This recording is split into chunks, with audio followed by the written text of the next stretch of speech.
19h06. Pendant ce temps, les 27 pays européens sont réunis à Bruxelles, sommet consacré à l'Ukraine, au Proche-Orient, mais pas que.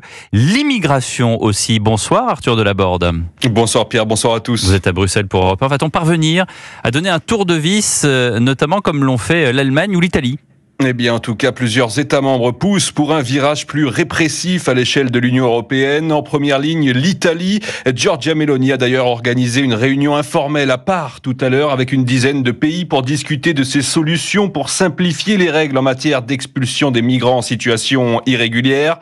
5 mois seulement après l'adoption du pacte sur l'immigration, la présidente de la Commission européenne penche elle aussi désormais pour un nouveau tour de vis. Ursula von der Leyen met même des pistes qu'elle qualifie d'innovantes sur la table, allant jusqu'à ouvrir la voie à une révision de la directive dite retour, texte notamment dans le viseur du ministre de l'Intérieur français Bruno Retailleau qui veut le modifier car il l'empêche notamment aujourd'hui de réinstaurer un délit de séjour irrégulier. Reste à savoir jusqu'où Emmanuel Macron est prêt à accompagner un éventuel durcissement. Le président devrait clarifier sa position plus tard dans la soirée puisqu'il s'exprimera en conférence de presse à l'issue du Conseil européen, toujours en cours ici à Bruxelles. Merci. Arthur Delaborde du service politique d'Europe 1 en direct de Bruxelles. J'ajoute ce sondage CSA pour Europe 1, CNews et le JDD. Les 3/4 des Français, 75%, estiment que le pays doit durcir sa politique d'immigration. C'est 5 points de plus par rapport à décembre 2022.